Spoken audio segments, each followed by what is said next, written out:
بسم اللہ الرحمن الرحیم۔ تعلیم الصرف۔ ہم ثلاثی مزید فی با حمزہ وصل سالم کے ابواب میں سے 2 باب پڑھ چکے تھے۔ آج ہم تیسرا باب پڑھیں گے جس کا نام ہے باب انفعال۔ باب انفعال سے الانفطار بمعنی پھٹنا، اس کی انشاءاللہ صرف صغیر پڑھیں گے۔ باب انفعال کی علامت یہ ہے کہ اس کے ماضی میں 5 حروف ہوتے ہیں، جن میں سے 3 اصلی ہوتے ہیں۔ چونکہ ہم ثلاثی پڑھ رہے ہیں تو اس وجہ سے 3 ہی اصلی ہوں گے، اور 2 زائد حروف ہوتے ہیں۔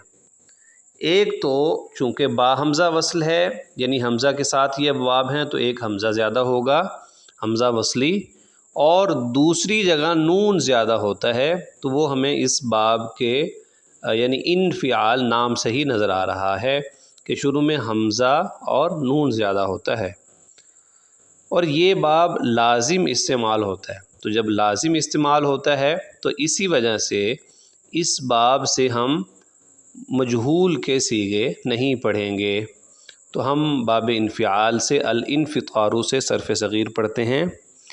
انفطر ینفطر انفطارا فهو منفطر، من فطر لم ينفطر، لا ينفطر لن ينفطر، لينفطرن لينفطرن، الامر من انفطر لينفطر، انفطرن لينفطرن، انفطرن لينفطرن، والنهي من لا تنفطر لا ينفطر، لا تنفطرن لا ينفطرن، لا تنفطرن لا ينفطرن، الظرف من منفطر منفطران منفطرین منفطرات۔ جی اسی کے ساتھ ہی ہم باب انفعال کے کچھ مصادر بھی پڑھ لیتے ہیں کہ جن سے ہم گردان کریں گے تو انشاءاللہ باب انفعال کے اندر ہمیں گرفت ہو جائے گی، اور اس باب کو اچھے طریقے سے ہم سمجھ لیں گے۔ الانقلاب پلٹنا، الانشراح کھلنا، الانعکاس الٹنا، الانصراف لوٹنا، الانکشاف کھلنا، الانحراق پھٹنا، الانطلاق چلنا، الانفصال جدا ہونا۔ تو یہ جو آپ کو مصادر بتائے ہیں تقریباً 8 ہیں، تو ان 8 مصادر سے صرف کبیر پڑھیے، صرف صغیر پڑھیے، اور جو ہم نے ابھی گردان پڑھی ہے اسی وزن کے اوپر ہی یہ گردان آئے گی۔ تو جب آپ یہ گردان پڑھیں گے تو انشاءاللہ اس باب کے اندر بھی گرفت آ جائے گی۔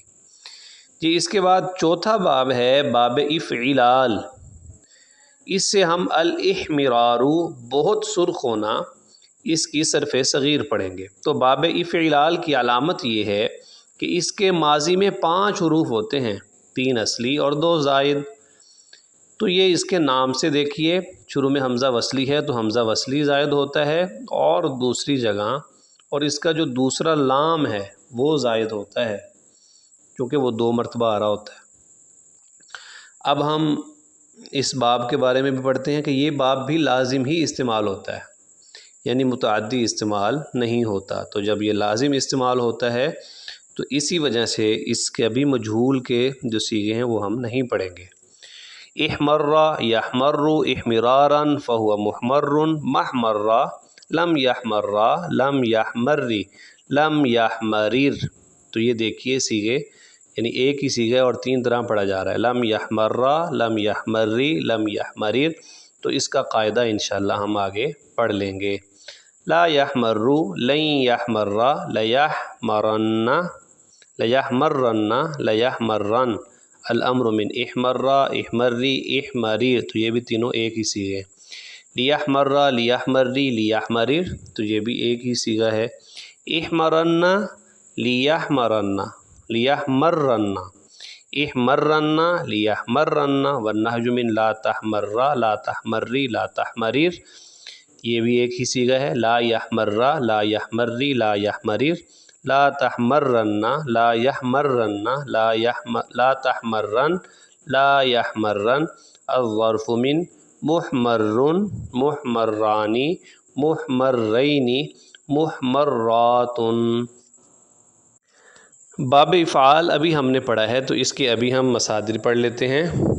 الاصفرار زرد ہونا، الاخضرار سبز ہونا، الاسمرار گندم گو ہونا۔ تو ان مصادر سے آپ اس کی صرف صغیر اور صرف کبیر پڑھیے، امید ہے کہ یہ باب بھی اچھی طریقے سے سمجھ میں آ جائے گا۔ امید ہے آج کا سبق سمجھ آیا ہوگا۔ جزاکم اللہ خیرہ۔